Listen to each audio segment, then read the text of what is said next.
మౌన పోరాటం మౌన పోరాటం. బాగవ్వడం అంటే మన అమ్మాయి బాగా చదువుకోవాలి.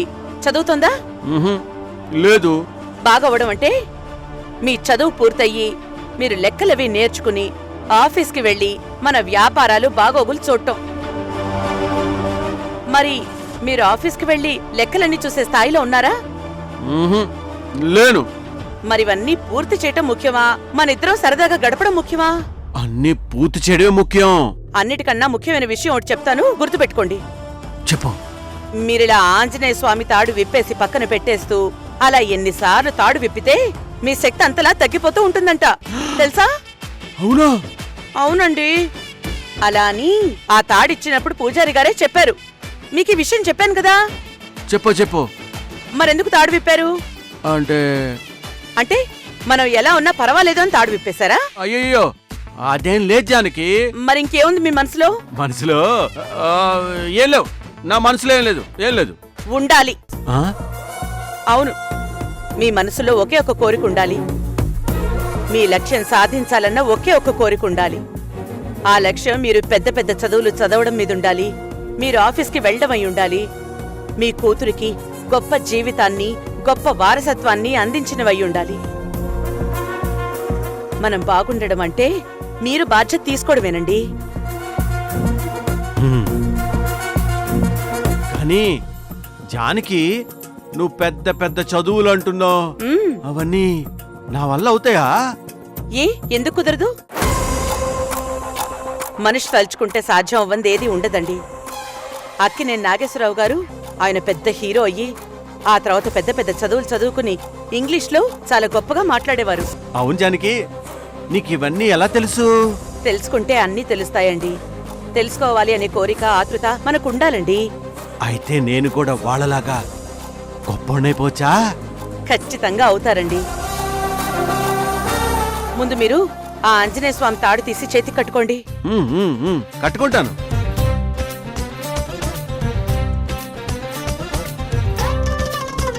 జానకి, కట్టు.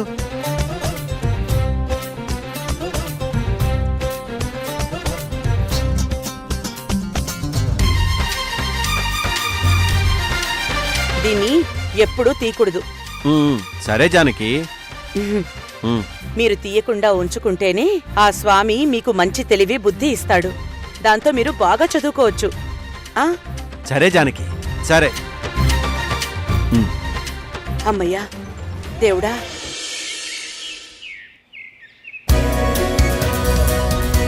ఇటివ్వండి. మయూరి, మురారి, నక్షత్ర, అందరూ రండి.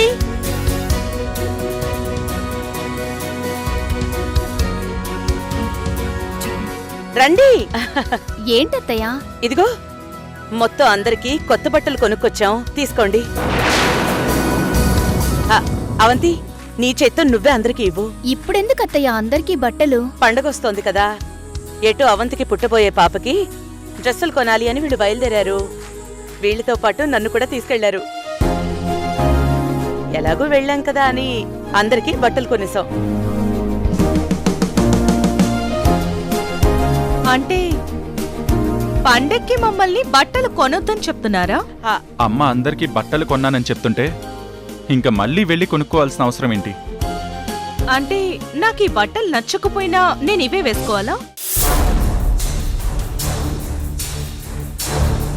అమ్మ బట్టలు తీసుకొస్తే అవి మాకు నచ్చకపోవడం అంటూ ఇప్పటి వరకు జరగలేదు. మీరు ఆవిడ కొడుకులు కాబట్టి మీకు నచ్చొచ్చు. ఒకవేళ నచ్చకపోయినా ఆవిడ బాధపడుతుందేమోనని నచ్చాయని చెప్పొచ్చు.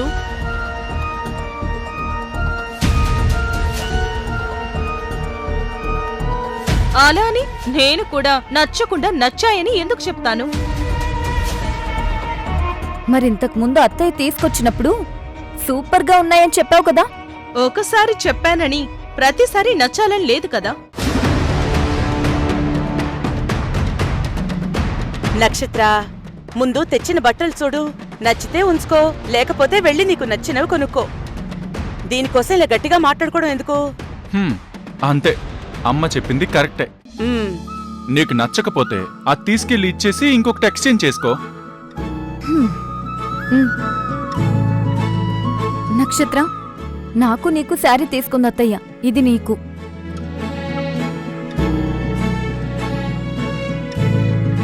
మయూరి, నీకు డ్రెస్. మురారి, ఇది నీకు. Thank you. ఇవి మావి. ఆఫ్టర్ ఆల్ 4000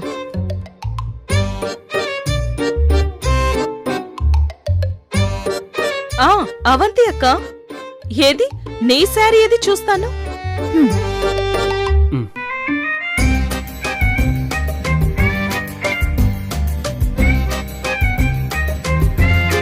దానికి 3000 శారీ ఏనా? నాకే కాస్ట్లీ అయితే. ఇదిగో అక్క.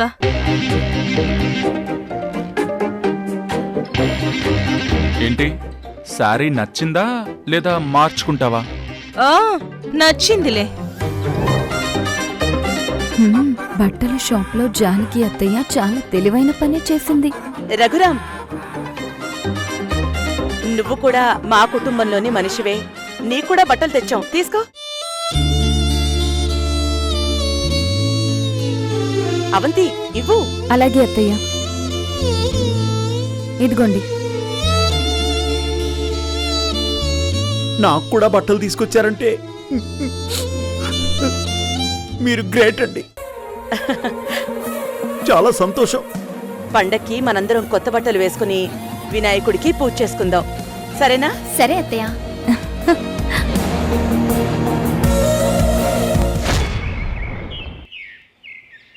అమ్మా, నీకు 2 చేతులెత్తి మొక్కాలి తల్లి. మావయ్య, ఏంటిది? నిజంగా నువ్వు నా ఆయుష్ కూడా పోసుకొని నిండు 100 బతకాలి తల్లి. బతికినట్టే. ఇలా పెద్దవాళ్ళు చిన్నవాళ్ళకి దండం పెడితే ఆయుక్షీణమయ్యి ముందే పోతారు గాని 100 ఏళ్ళు ఎలా బతుకుతారు? అయ్యయ్యో, అలాంటి మాటలు అనకమ్మా. ఆ మహేంద్రగాడి చేత నా కొడుకు కాళ్ళు పట్టించి నువ్వు చేసిన గొప్ప పనికి నీకు చేతులెత్తి మొక్కాలి అన్నానే కాని నీ ఆయుష్ తగ్గించాలని కాదమ్మా. నిజంగా నా ఆత్మసాక్షిగా నిన్ను దీవిస్తున్నానమ్మా. నువ్వు 100 ఏళ్ళు ఆరోగ్యంగా బతకాలమ్మా. అబ్బాబా, వాడు నా కొడుకు షూజు పట్టి లేసులు కడుతున్న ఆ దృశ్యం నా కళ్ళ ముందు అలాగే ఉండిపోయిందమ్మా. నాకు ఎంత సంతోషంగా ఉందో మాటల్లో చెప్పలేను తల్లి. ఆ రుద్రని కూడా సౌందర్యకి పని మనిషిని చేసి ఇంకా సరైన పని చేశారు మీరిద్దరూ. రుద్ర ఇంట్లో చేసిన తప్పుకి శిక్షగా సౌందర్యకి పనులు చేయమని చెప్పాను. కానీ అదే రుద్రని బయట చేయని తప్పు నుంచి కాపాడాలని నిర్ణయించుకున్నాను. ఏంటి, రుద్రని కాపాడతావా? అది చెయ్యని తప్ప? ఏంటమ్మాది? మీ ఫోన్ ఇవ్వండి మావయ్య. ఇదిగమ్మా.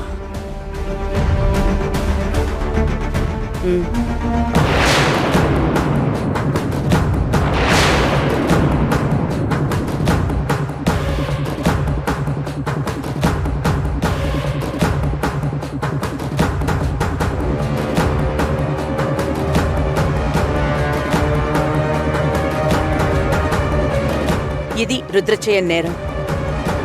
అదేంటమ్మా, అది రుద్ర చేయని నేరమంటావేంటి? అంత స్పష్టంగా దాని చేతులతో అదే వాణ్ణి చంపేసి గొయ్యి తీసి పాతేయటం వీడియోలో కనపడుతూ ఉంటే అది నేరం చేయలేదంటే ఎవరు నమ్ముతారమ్మా? పోలీసులు నమ్ముతారు మావయ్య. పోలీసులా? రుద్ర ఏ తప్పు చెయ్యలేదో నిరూపిస్తే పోలీసులు వీని జీవితాంతం లోపలేస్తారు. చచ్చిన మనిషికి యావజ్జీవ కారాగార శిక్ష అమ్మా? ఏంటి మనం మాట్లాడేది? వాడు చావలేదు గనక. ఏంటి, వీడు చావలేదా? ఉహు. అది నువ్వెలా చెప్పగలవమ్మా? ఇలా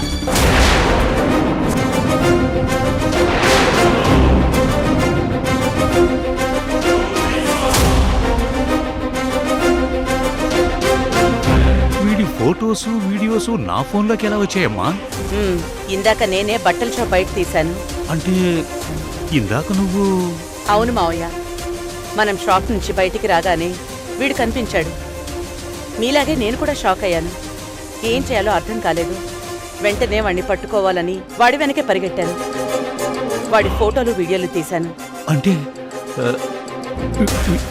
వీడు బతికే ఉన్నాడన్నమాట. మరి వాడెవడో వీడు చచ్చాడని చెప్పి రుద్రకి ఫోన్ చేసి డబ్బులు అడుగుతున్నాడు కదమ్మా. అదంతా వీళ్ల ప్లాన్లో భాగం అని అర్థమవుతోంది. ప్లానా? మీకింకా అర్థం కాలేదా?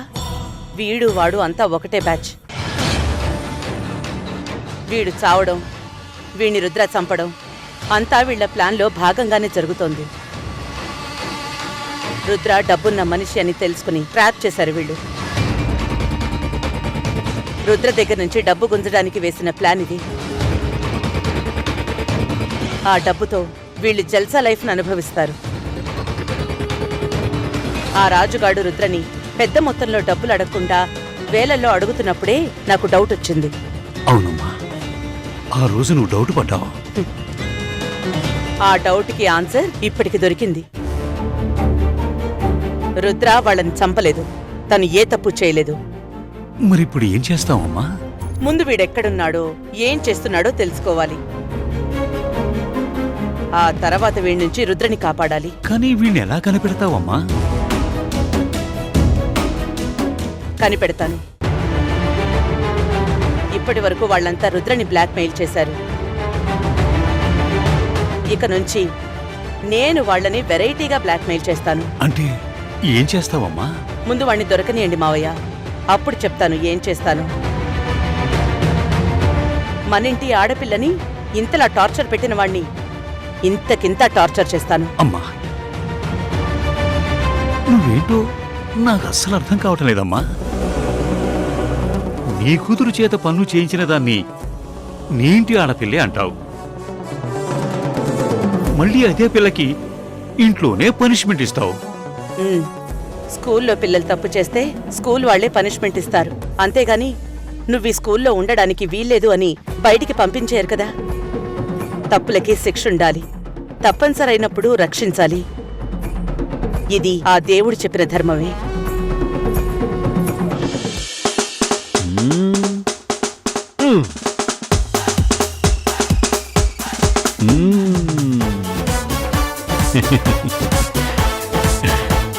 భలే భలే, ఉదయం సూటు బూటు వేసుకున్నాను, ఇప్పుడు ప్యాంటు షర్టు వేసుకున్నాను. కళ్యాణరాముడు అంటే కళ్యాణరాముడే. రాజులాగా రోజుకొక కొత్త బట్టలు వేసుకుంటాను. ఒరే కళ్యాణరామా, నువ్వు రాజురా. భలే వదారా నువ్వు. నాన్న, ఇదిగో ఈ డ్రెస్ చూడు ఎలా ఉంది.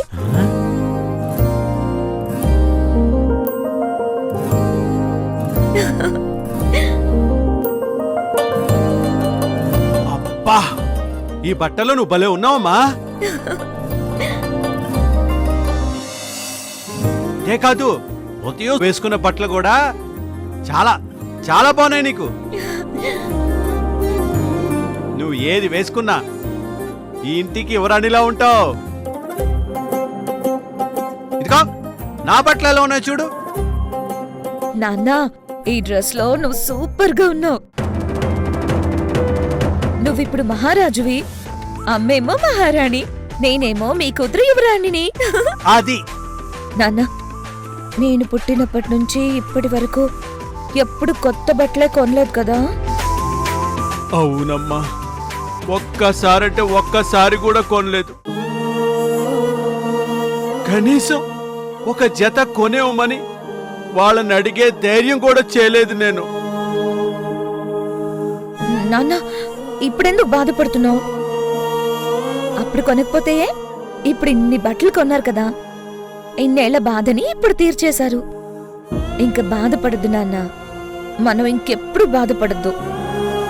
ఇప్పుడున్న ఆనందం ఇంకెప్పటికీ పోగొట్టుకోకూడదు. ఈ ఆనందం ఎప్పటికీ ఇలాగే ఉండాలంటే దుర్గా ఇంకా చాలా కాలం ఈ ఇంట్లో ఉండాలి.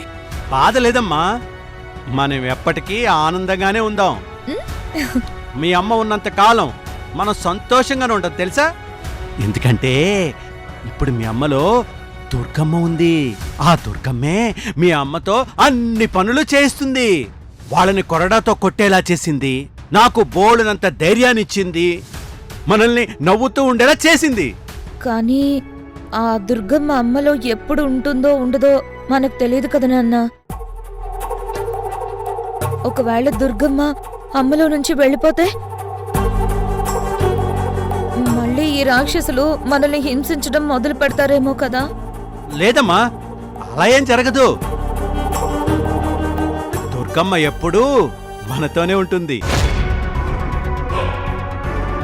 ఉండాలి నాన్న, దుర్గమ్మ అమ్మలోనే ఉండాలి. లేదంటే మళ్ళీ ఆ జీవితం మొదలవుతుంది. నాకు మళ్ళీ ఆ జీవితం వద్దు నాన్న. నీకే కాదమ్మా, నాకు ఆ రోజులేమీ వద్దు, ఈ రోజులే కావాలి. అయినా నువ్వేం భయపడకు, దుర్గమ్మ వెళ్ళిపోయినా నేనుంటా కదా. ఆ మహేంద్ర ఏమన్నంటే నేనే వాణ్ణి కొట్టేస్తాను, నేనేం ఊరుకోను. అవునా నాన్న, నువ్వు కాపాడతావా? దుర్గమ్మ వెళ్ళిపోతే అమ్మని, నన్ను, తాతయ్యని నువ్వు కాపాడతావా? ఎందుకు కాపాడును? ఇప్పుడు నా బలం చాలా ఎక్కువ కదా, కాపాడేస్తాను, కాపాడేస్తాను. అరే కళ్యాణ్ రామ, నువ్వు బలశాలివేరా. కాని ఆ మహేంద్ర, విశాలాక్షులు దుర్మార్గులు. వాళ్ళ బుద్ధి నిండా కుతంత్రాలే. వాళ్ళని ఎదిరించడానికి దుర్గా ఇక్కడ ఉండాలి. వాళ్ళని పూర్తిగా నాశనం చేసే వరకు దుర్గా ఇక్కడ ఉండాలి. కాని ఏమో, కాలం ఎప్పుడు ఏ దారులు తెరుస్తుందో, ఏ దారులు మూసేస్తుందో మనకు తెలియదు. దుర్గా ఇక్కడ ఉండగానే వాళ్ళ నాశనం పూర్తి అవ్వాలని నేను ఆ దేవుణ్ణి కోరుకుంటున్నాను. అత్తయ్యా, అవంతి, అత్తయ్యా, ఆ, అత్తయ్యా, నువ్వు సూపర్ అత్తయ్యా. దేనికి? నిజంగా నువ్వు ఇంత ముందు చూపుతో ఆలోచించి ఇలా చేస్తావని నేను అస్సలు అనుకోలేదు. దేని గురించి అవంతి? అదే అత్తయ్యా, నక్షత్ర చీర విషయంలో. ఓ అదా? అదా అని అంత తేలిగ్గా అంటున్నావేంటి? నువ్వు బట్టల షాప్లో చీరల మీదున్న రేట్ల స్టిక్కర్ని మార్పించి పెట్టావు కదా, అది మామూలు ఆలోచన కాదు. అచ్చన్ దుర్గత్తయ్య ఎలా ఆలోచిస్తుందో నువ్వు అలాగే ఆలోచించావు. మరి నక్షత్ర ఆ కలర్ అంటే చాలా ఇష్టమని తనే 2-3 సార్లు అంది. కానీ షాప్లో నేను అడిగినప్పుడు ఆ రంగు చీర మీద రేటు తక్కువ ఉంది అని చెప్పాడు. నీకోసం తీసుకున్న చీర మీద ఎక్కువ రేటు ఉందని చెప్పాడు. ఇంటికొచ్చాక నక్షత్రం ఖచ్చితంగా రంగుతో పాటు రేటు కూడా చూస్తుందని నాకు అర్థమైపోయింది. అందుకే వెంటనే ఆ చీర మీద రేటు మార్పించేశాను. కానీ నాకు ఆలోచన రాలేదు. నీకెలా వచ్చింది? నేనిప్పుడు దుర్గలా నటిస్తున్నాను. దుర్గ ఆలోచనలు కూడా నా సొంతం చేసుకోవాలి కదా, అప్పుడే కదా నేను దుర్గలా మారేది. అందుకే అక్కడ దుర్గుంటే ఎలా ఉంటుందా అని ఆలోచించాను. నక్షత్ర మనస్తత్వం ఏమిటో తెలిసింది కాబట్టి దుర్గ ఏం ఆలోచిస్తుందో నాకు అర్థమైపోయింది. అందుకే ఆ రేట్లు మార్పించగలిగాను. కానీ అత్తయ్య, మొత్తం అందరికీ బట్టలు తీసుకోమని నువ్వే ద్వారకకి డబ్బులిచ్చావంట కదా. ద్వారక చెప్పాడా? చెప్పకుండా ఉంటాడా? అవునులే, ఏ భర్త అయినా తనలో సగమైన భార్యకి ఏ విషయం చెప్పకుండా దాచడు. అన్ని విషయాలు పంచుకుంటూ సాగించేదే సంసారం. అది సరేగాని నువ్వు డబ్బులెందుకు ఇచ్చావత్తయ్యా? ఏ, నా పిల్లలకి నేను బట్టలు తీసుకోకూడదా? ఇంతకు ముందు సౌందర్య ఒక్కతే నా కూతురు గాని ఇక్కడికొచ్చాక నాకు 2 మగ పిల్లలు, 1 ఆడపిల్ల అయ్యారు. అక్కడున్నప్పుడు ఏ రోజు నా బిడ్డకి ఒక్క జాకెట్ ముక్క కూడా కొనలేదు. పుట్టినప్పటి నుంచి పాత బట్టలే. ఎప్పుడు బాధతో ఏడ్చే నా కూతురి ఆనందంతో హాయిగా ఉండేలా చేసింది దుర్గ. తనకి మంచి మంచి బట్టలు కొనిపెట్టింది. పిల్లలకి బట్టలు కొనుక్కుంటే తల్లిదండ్రులకి ఎంత ఆనందంగా ఉంటుంది కదా. మరి నాకు ఆ ఆనందం పొందాలని ఆశ ఉంటుంది కదా. నా భర్తకు ఆనందం దక్కినప్పుడు నేను మాత్రం ఎందుకు పోగొట్టుకోవాలి? అందుకే అక్కడ మావయ్య దగ్గర డబ్బులు అడిగి తీసుకున్నాను. ఆడపిల్లలకి దుర్గ కొంటే నా మగ పిల్లలకి వాళ్ళ భార్యలకి నేను కొన్నాను. అయ్యో అత్తయ్యా, నిజంగా నీ మనసు బంగారం. నా దుర్గత్తయ్య ఉంటే ఎంత గొప్పగా ఆలోచిస్తుందో నువ్వు కూడా అంతే గొప్పగా ఆలోచిస్తున్నావు. నాకిద్దరూ బంగారం లాంటి అత్తలు దొరకడం నా అదృష్టం. ఉహుం, నీ అదృష్టం కాదమ్మా. ఈ రోజుల్లో ఇంత మంచి కోడలు దొరకడం దుర్గ చేసుకున్న అదృష్టం.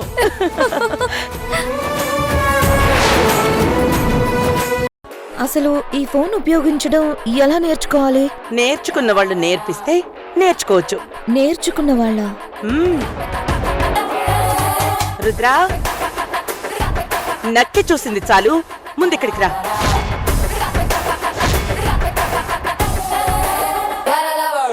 జానకి, అన్నే చూస్తున్నా మాకెవ్వరికి రుద్ర అక్కడ ఉందని తెలీదు.